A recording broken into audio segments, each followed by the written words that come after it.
La carta llegó un martes por la mañana, doblada en 3 partes exactas dentro de un sobre color hueso que olía a polvo de archivo y lavanda seca. Valentina Restrepo tenía las manos hundidas en harina cuando el cartero tocó 2 veces. Se limpió los dedos en el delantal, dejando huellas blancas como si hubiera tocado nieve, y abrió la puerta sin apurarse, porque nada urgente llega un martes. El sobre no tenía remitente, solo su nombre escrito a mano con tinta oscura, las letras inclinadas hacia la derecha en ese estilo que ya nadie usa, el de la gente que aprendió a escribir con plumillas sobre papel grueso. Valentina Restrepo, calle del Sauce, número 14, Bogotá. Pero Valentina no vivía en la calle del Sauce desde hacía 11 años.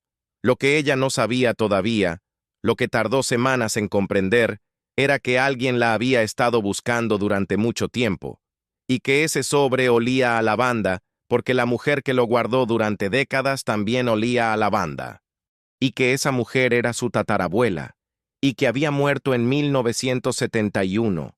Esta historia trata sobre lo que se oculta cuando hay demasiado dolor para decir la verdad, sobre los nombres que desaparecen de los documentos pero no de la sangre, sobre un legado que saltó 3 generaciones enteras, pasó por encima de hijos, nietos, bisnietos, y fue a aterrizar en los pies de una mujer que amasaba pan un martes por la mañana sin saber que era la heredera de algo que ninguno de sus antepasados pudo tocar. Valentina dejó la carta sobre la mesa de la cocina sin abrirla. La harina seguía allí. El pan no podía esperar. Y a veces uno pospone las cosas que van a cambiarlo todo, porque el cuerpo sabe antes que la mente que después de ese momento ya nada volverá a ser igual. Tenía 34 años en ese octubre de 2019. Vivía sola en un apartamento del barrio La Soledad, en el 3er piso de un edificio que olía a naranja y a humedad antigua. Trabajaba 3 días a la semana en el archivo de una notaría del centro, revisando escrituras, ordenando carpetas, leyendo nombres de personas muertas durante horas sin que eso le pareciera raro, y los otros 4 días intentaba hacer lo que había prometido hacerse, escribir la historia de su familia. Eso era lo irónico. Valentina llevaba 2 años tratando de armar el árbol genealógico de los Restrepo, y cada vez que llegaba a cierta bifurcación, algo se borraba, un nombre faltaba, una fecha no cuadraba, una partida de nacimiento que existía en una parroquia desaparecía en los registros civiles. Era como perseguir a alguien que caminaba sobre nieve sin dejar huellas. Esa tarde, cuando el pan estuvo en el horno y la cocina olía a corteza dorada, Valentina se sentó frente a la carta. La sostuvo un momento. Pasó el dedo por su nombre escrito con plumilla. Luego la abrió. Adentro había 3 cosas. Una hoja mecanografiada, papel amarillento, márgenes irregulares, una sola mancha de café en la esquina superior derecha, un recorte de periódico doblado por la mitad, sin fecha visible, y una fotografía en blanco y negro del tamaño de una mano de niño. La fotografía primero. Una mujer de pie frente a una casa de Bahareque, alta, muy erguida, con un vestido de lino claro que le llegaba hasta las pantorrillas.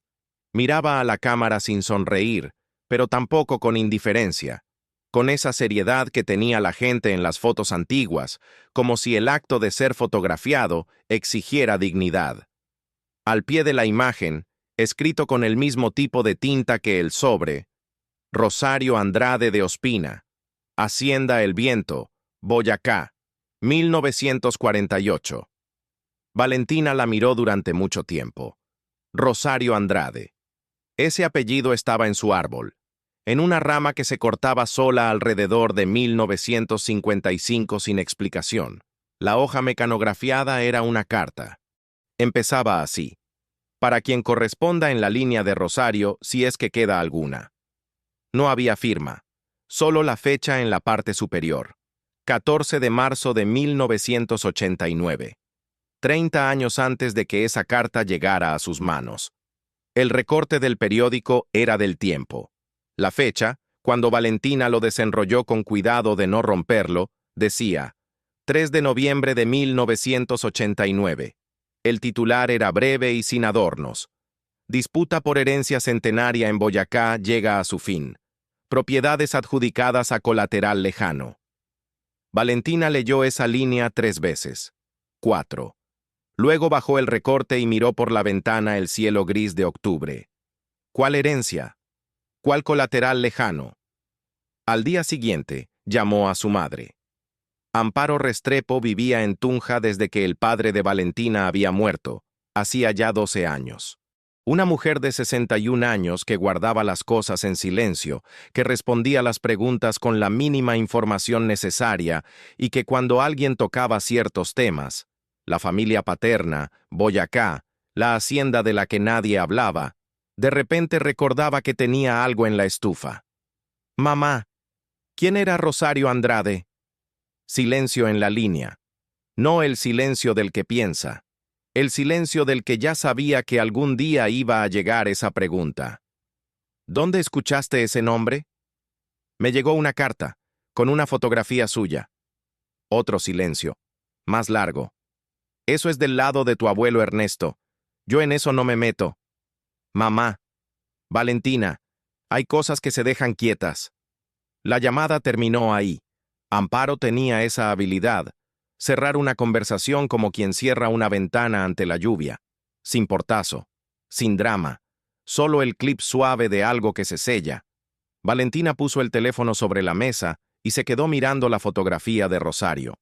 Ernesto Restrepo, su abuelo paterno, había muerto en 1994, 3 años antes de que ella naciera.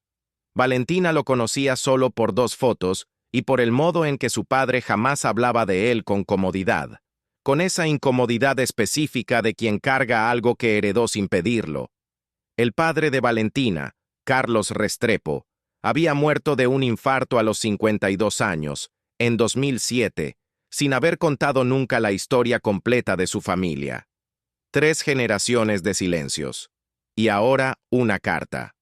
Valentina trabajaba en la notaría los lunes, miércoles y jueves. Ese miércoles, en lugar de ordenar escrituras ajenas, abrió el sistema de búsqueda de archivos históricos de la Superintendencia de Notariado y escribió un nombre. Rosario Andrade de Ospina. Hacienda El Viento. Boyacá. Los resultados tardaron. Son búsquedas antiguas. Papel físico convertido en imagen digital, a veces mal escaneado, a veces con páginas al revés. Pero había algo. Escritura pública, número 847, año 1952. Notaría Primera de Tunja. Venta de bien inmueble. Vendedora. Rosario Andrade, viuda de Ospina. Comprador. Sociedad Agrícola. Hermanos Camacho e hijos. Valentina imprimió el documento y lo leyó 2 veces. Rosario había vendido algo en 1952. ¿Pero qué? ¿Cuánto? ¿Y la hacienda que aparecía en la fotografía de 1948? ¿Era la misma propiedad? Buscó más. En los registros catastrales de Boyacá, encontró una mención de la hacienda El Viento en el municipio de Ramiriquí. 40 hectáreas de tierra fértil en el altiplano boyacense, apta para cultivo de papa y trigo, con una casa principal de tapia pisada construida a fines del siglo XIX. Última mención catastral. 1952. Después de esa fecha, el nombre de la hacienda desaparecía. En su lugar aparecía otra designación. Predio rústico número 14, lote B, municipio de Ramiriquí. Adscrito a la Sociedad Camacho. Valentina escribió en su libreta. Rosario vende en 1952. ¿Por qué? Debajo escribió. La carta de 1989 dice, para quien corresponda en la línea de Rosario, si es que queda alguna. ¿Quién la escribió? ¿Por qué en 1989? Y debajo de eso, la pregunta que más le pesaba. ¿Por qué tardó 30 años en llegar a mis manos? Esa noche llamó a su tío Humberto, el hermano menor de su padre, el único familiar paterno con quien Valentina tenía algo parecido a una conversación real. Humberto Restrepo tenía 67 años y vivía en Duitama, en una casa rodeada de plantas que él mismo regaba cada mañana a las 6 con una manguera verde. Era profesor de historia retirado, y era, de toda la familia Restrepo, el único que a veces dejaba escapar algo. Tío, necesito que me cuentes sobre Rosario Andrade. Una pausa. El sonido de una silla que se ajusta. ¿Cómo supiste de ella? Me llegó una carta con su fotografía. Tío, ¿era pariente nuestra? Era la madre de tu bisabuelo Aurelio. Valentina cerró los ojos. Aurelio Restrepo. El nombre que en su árbol genealógico aparecía solo con fecha de nacimiento, 1919, y fecha de muerte, 1961, sin nada en medio, sin hijos registrados, sin matrimonio, sin historia. ¿Aurelio era hijo de Rosario? Sí. Pero en los registros, Aurelio no tiene descendencia. Humberto tardó. Valentina escuchó el sonido de alguien que está eligiendo cuánto decir. Valentina, tu bisabuelo Aurelio tuvo un hijo. Ernesto, tu abuelo. Pero Aurelio nunca lo reconoció legalmente. Ernesto nació en circunstancias que nadie quiso documentar. La madre de Ernesto era una mujer que trabajaba en la hacienda. Cuando Rosario se enteró, ya era tarde para mucho. ¿Tarde para qué? Para que Aurelio hiciera lo correcto. Él murió en 1961 sin haber reconocido a tu abuelo, y Rosario murió en 1971 sin haber conocido a tu padre. Valentina sintió algo moviéndose en el pecho. Algo que no era exactamente tristeza y tampoco era sorpresa. Era más parecido al reconocimiento. A cuando uno lee en voz alta un nombre que siempre supo pero nunca se atrevió a pronunciar. Entonces el árbol está roto ahí. El árbol siempre estuvo roto ahí. Tu abuelo Ernesto creció sin apellido. Se lo puso él mismo de adulto. Restrepo era el apellido de la mujer que lo crió, que no era su madre biológica. Toda la rama de los Andrade Ospina, la de Rosario, la de la Hacienda, esa rama técnicamente termina con Aurelio. Técnicamente. Valentina. Tío, ¿qué pasó con la Hacienda cuando Rosario la vendió? Otra pausa larga. El sonido de la manguera verde, quizás. O quizás solo el silencio de alguien que ha guardado algo mucho tiempo y siente el peso de soltarlo. Rosario vendió la hacienda en 1952 porque la obligaron. No con amenazas directas, con deudas fabricadas. Los Camacho eran una familia con conexiones políticas fuertes en esa época. Compraron la hacienda por menos de la mitad de su valor real. Y Rosario, que era viuda y que tenía un hijo que no le reconocía al nieto, tu abuelo, se quedó sin tierra y sin familia en la misma temporada. Valentina escuchó eso y algo encajó. Como cuando uno ha tenido una astilla en el pie durante días y de pronto la siente con claridad. ¿Y la carta de 1989? ¿Qué carta de 1989? Valentina leyó la parte impresa de la carta. Humberto escuchó en silencio. Eso fue el proceso legal, dijo finalmente. En los 80, los herederos de la sociedad Camacho se pelearon entre ellos. La hacienda terminó en un litigio durante años. Alguien, un abogado, supongo, o quizás una persona que sabía la historia, intentó localizar a los descendientes de Rosario para reclamar. Pero tu abuelo Ernesto no tenía documentos que probaran su filiación, y Aurelio ya estaba muerto. No encontraron a nadie. Hasta ahora. Silencio. Valentina. 30 años han pasado. El proceso ese cerró en 1989. El recorte dice que las propiedades fueron adjudicadas a un colateral lejano. ¿Colateral de quién? ¿De los Camacho? No sé. Nunca investigué eso. Tu abuelo Ernesto sabía algo de todo aquello, pero nunca quiso tocar el tema. Decía que meterse en esas cosas solo traía problemas, y tu padre siguió su ejemplo. La llamada terminó pasadas las 11 de la noche. Valentina se quedó en la mesa de la cocina con sus notas, la fotografía de Rosario, la carta de 1989, el recorte del periódico. La bombilla de la cocina hacía un zumbido bajo, casi imperceptible, como una nota sostenida en un instrumento de cuerda. 40 hectáreas. Una casa de tapia pisada. un apellido borrado, un hijo no reconocido, una herencia que en 1989 había buscado a sus herederos legítimos y no los había encontrado porque los papeles no existían, porque las pruebas habían sido enterradas junto con los silencios. Valentina giró la fotografía de Rosario.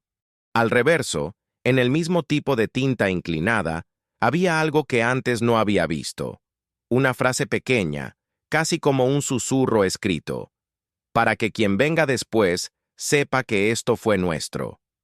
Esa noche no durmió mucho, y cuando durmió, soñó con una casa en una loma, tapia blanca, techo de teja de barro, ventanas con rejas de madera que proyectaban cuadrados de luz sobre la tierra.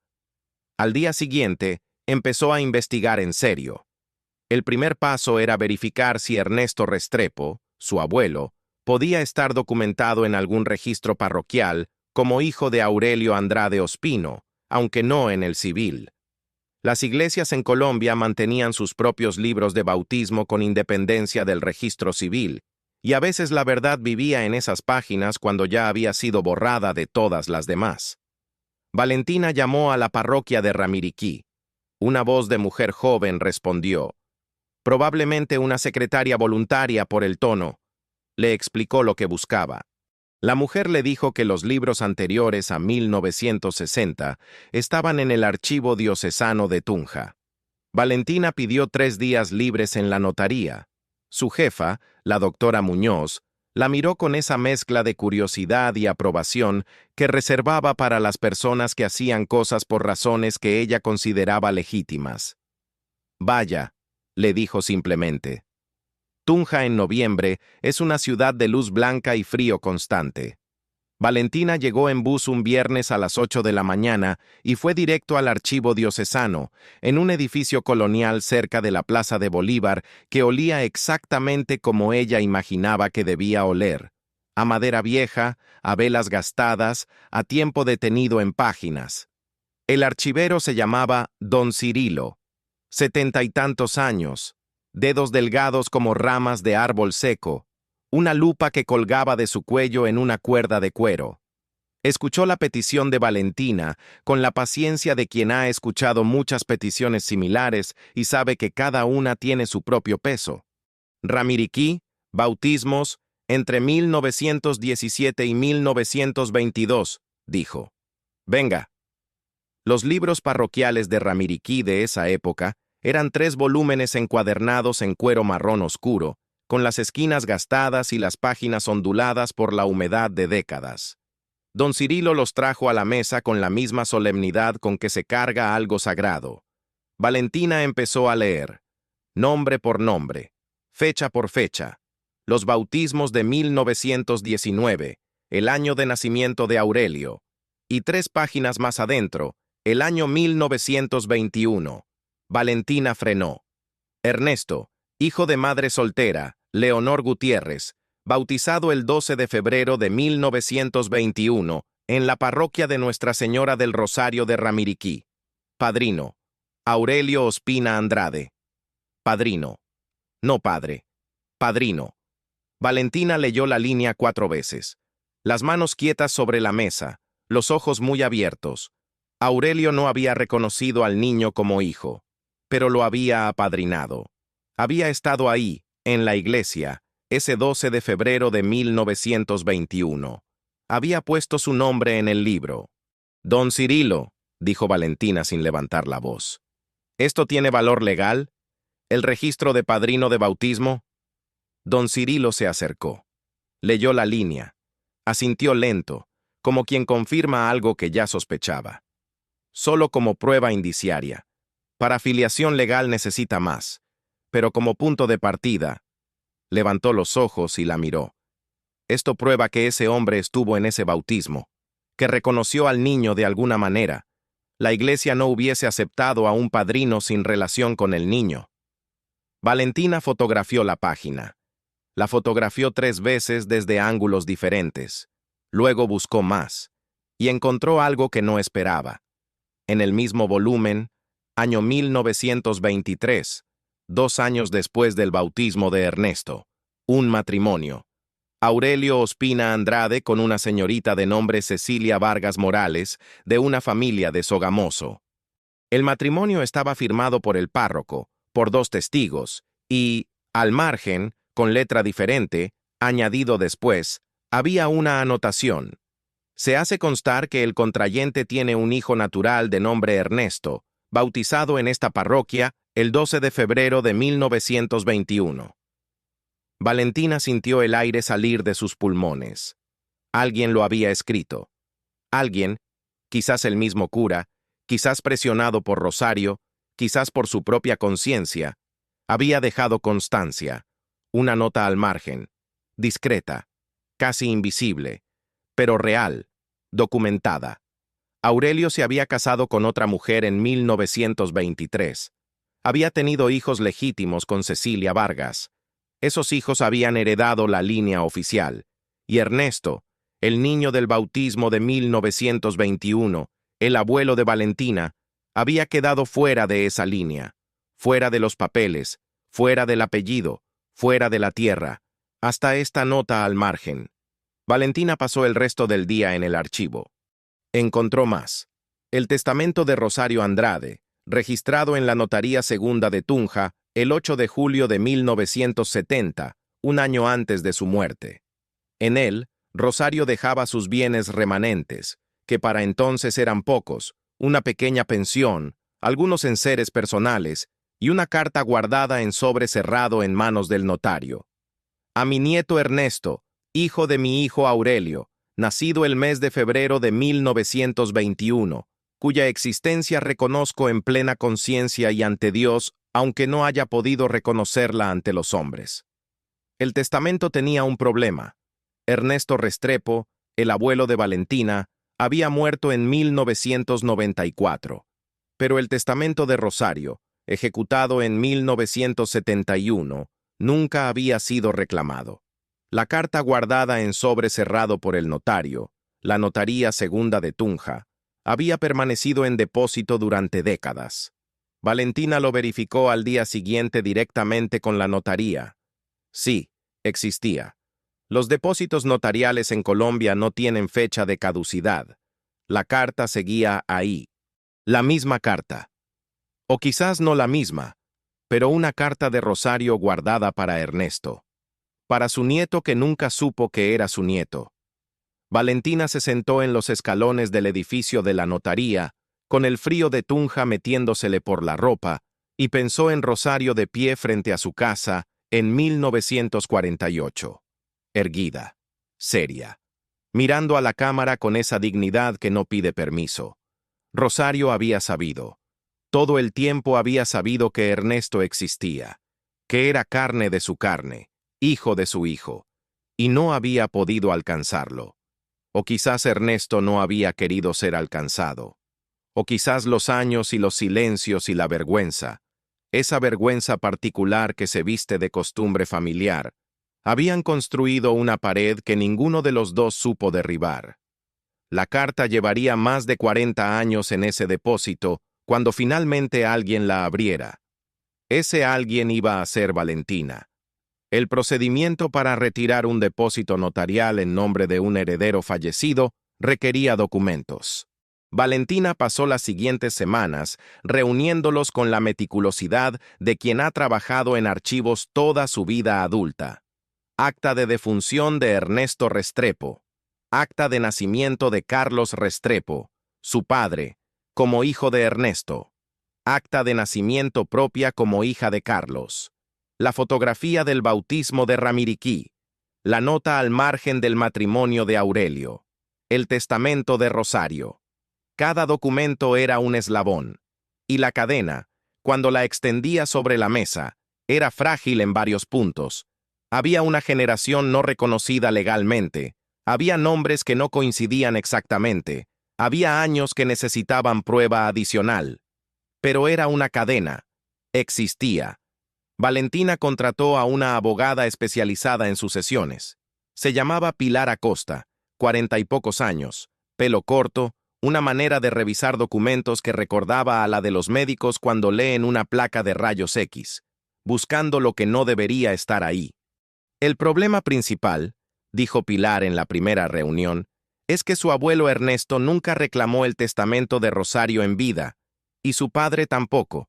Eso significa que técnicamente hay una sucesión vacante parcial. Ahora bien, el depósito notarial sigue activo, y la cadena de filiación, aunque tiene gaps, tiene también elementos documentales que un juez puede considerar. ¿Y la hacienda? ¿La venta de 1952? Pilar arrugó el ceño. Ese tipo de arruga que significa que hay algo, pero que va a ser complicado. La venta está escriturada. Los Camacho compraron legalmente, aunque, como usted dice, bajo condiciones cuestionables. Pero el proceso de 1989, cuando se disputó la propiedad entre los herederos Camacho, eso es lo interesante.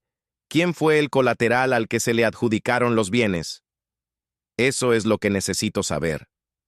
Pilar buscó el proceso en los archivos del Tribunal Superior de Boyacá.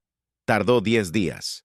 Valentina siguió trabajando en la notaría, ordenando escrituras ajenas, leyendo nombres de personas muertas, esperando.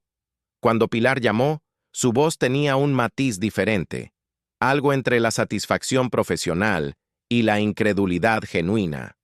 Valentina, los bienes de la sociedad Camacho, en el proceso de 1989, fueron adjudicados a un señor llamado Rodrigo Camacho Andrade. Valentina se detuvo. ¿Andrade? Andrade. Rodrigo Camacho Andrade era nieto de uno de los hermanos Camacho originales, los que compraron la hacienda en 1952, pero su madre era una señora Andrade. Valentina, su madre era prima segunda de Aurelio Ospina Andrade. El silencio que vino después fue el tipo de silencio que llena una habitación entera. O sea que la hacienda que le quitaron a su tatarabuela Rosario terminó en manos de alguien que tenía sangre Andrade. No la línea directa, la línea de lado. Un colateral que el proceso de 1989 consideró heredero por ser el pariente vivo más cercano identificado de los Andrade. Pero no era el más cercano. Ernesto era el más cercano. Ernesto no tenía documentos que lo probaran. Y en 1989 nadie lo buscó con suficiente diligencia. Por eso la carta mecanografiada. Alguien intentó notificar a la línea de Rosario. Pero la carta llegó a una dirección antigua, la de la calle del Sauce. La dirección de la calle del Sauce era la de la casa donde el abuelo Ernesto había vivido los últimos años, donde su padre Carlos había crecido. Y en 1989, Carlos Restrepo tenía 34 años, exactamente los años que Valentina tenía ahora, y vivía ya en Bogotá, en otro barrio, con otra dirección. La carta se había perdido en el intersticio entre las personas y sus lugares. 30 años esperando en una dirección equivocada. Valentina pensó en su padre, Carlos Restrepo, que murió a los 52 sin saber que en 1989 alguien había buscado su nombre, que en 1989 había una propiedad en Boyacá que tenía su sangre en la tierra, que Rosario, su bisabuela, había dejado escrita su existencia en un testamento que nadie fue a reclamar. Carlos, que no hablaba de la familia con comodidad, que tenía esa incomodidad particular de quien carga algo heredado sin pedirlo. ¿Sabía algo? ¿Intuía algo y no sabía qué hacer con ello? ¿O simplemente había aprendido de su padre Ernesto que ciertas preguntas se dejan sin hacer? Valentina fue a ver a su madre. Amparo abrió la puerta del apartamento en Tunja, porque a esas alturas Valentina estaba en Tunja ya con cierta regularidad, y la miró con esa expresión suya, la expresión de quien ya sabe que algo está a punto de suceder y ha decidido no impedirlo. Sentadas a la mesa con tinto, Valentina extendió los documentos uno por uno. La fotografía de Rosario, el bautismo de Ernesto, la nota al margen del matrimonio de Aurelio, el testamento. Amparo no dijo nada durante mucho tiempo, solo miraba los papeles. Sus manos, quietas sobre la mesa, tenían las manchas claras de la edad en los nudillos. ¿Tu padre sabía algo de esto?, preguntó Valentina. Amparo tardó tanto que el tinto se enfrió. Tu padre recibió una vez una llamada, en los años 90, un abogado que decía que había un proceso, que necesitaba documentos. Carlos lo llamó a tu tío Humberto. Humberto le dijo que meterse en eso solo traía problemas. Y Carlos... Amparo se detuvo. Bajó los ojos. Carlos tenía miedo, Valentina. Tenía miedo de reclamar algo y que le dijeran que no tenía derecho, que era hijo de nadie. Ya bastante había cargado con lo de su abuelo, con los apellidos que no cerraban, con la sensación de que siempre faltaba algo en la historia de su familia. No quiso que le cerraran esa puerta también. Valentina sintió algo quebrarse en algún lugar que no supo nombrar. No fue repentino. Fue como cuando el hielo de un vaso hace un clic pequeño al final del verano. Un sonido casi sin importancia que sin embargo marca algo. Su padre había tenido miedo. Un miedo muy específico. El miedo de ser rechazado por algo que ya le había sido negado antes de nacer. El miedo de los que crecen con una historia que tiene agujeros, que saben que falta algo, pero que han aprendido que buscar ese algo puede dolerte más que no buscarlo. Valentina se quedó en Tunja esa noche. Durmió en el cuarto que había sido suyo de niña, entre sábanas que olían a detergente y a ese olor particular de las casas de las madres, que es siempre el mismo independientemente de la dirección. Y por la mañana, muy temprano, antes de que Amparo se levantara, Valentina sacó su libreta y escribió. Lo que Rosario dejó no era solo tierra, era un nombre, era la prueba de que existimos. El proceso legal fue largo, no terminó en semanas ni en meses. Tuvo audiencias, tuvo recursos, tuvo momentos en que Pilar llamaba con voz contenida, diciendo que el juez había pedido más documentación, que el registro civil no encontraba tal o cual acta, que la cadena de filiación necesitaba ser reforzada con prueba adicional. En febrero de 2020, 4 meses después de que llegara el sobre color hueso, Valentina solicitó formalmente ante el Juzgado Civil de Tunja el reconocimiento de su condición de heredera testamentaria de Rosario Andrade, viuda de Ospina, en representación de la línea descendiente de Ernesto Restrepo, hijo natural de Aurelio Ospina Andrade. La abogada de la parte contraria, los herederos actuales de Rodrigo Camacho Andrade, que había muerto en 2005, objetó la demanda en términos que Valentina leyó con cuidado. Argumentaban prescripción.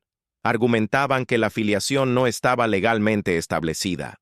Argumentaban que 30 años de posesión ininterrumpida de la propiedad consolidaban un derecho que no podía ser desconocido. Todo eso era jurídicamente válido. Valentina lo entendía. Trabajaba en una notaría. Pero había algo más.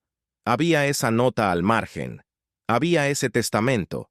Había ese bautismo del 12 de febrero de 1921, con el nombre de Aurelio Ospina Andrade, como padrino de un niño que era su hijo. Y había algo que Pilar descubrió en marzo, excavando en los archivos del proceso de 1989. Una irregularidad en la notificación. El proceso había requerido notificación a los herederos potenciales de los Andrade Ospino. La notificación se había hecho por edicto, un aviso publicado en un periódico local de Tunja. Solo una vez. En la edición del domingo. En una página interior. Y la dirección de la calle del Saus, única dirección que el juzgado tenía para los posibles herederos, nunca fue verificada como vigente. La notificación había sido, según los términos que usó Pilar, formalmente cumplida pero materialmente defectuosa. Esa frase era importante. Significaba que el proceso de 1989 tenía una grieta.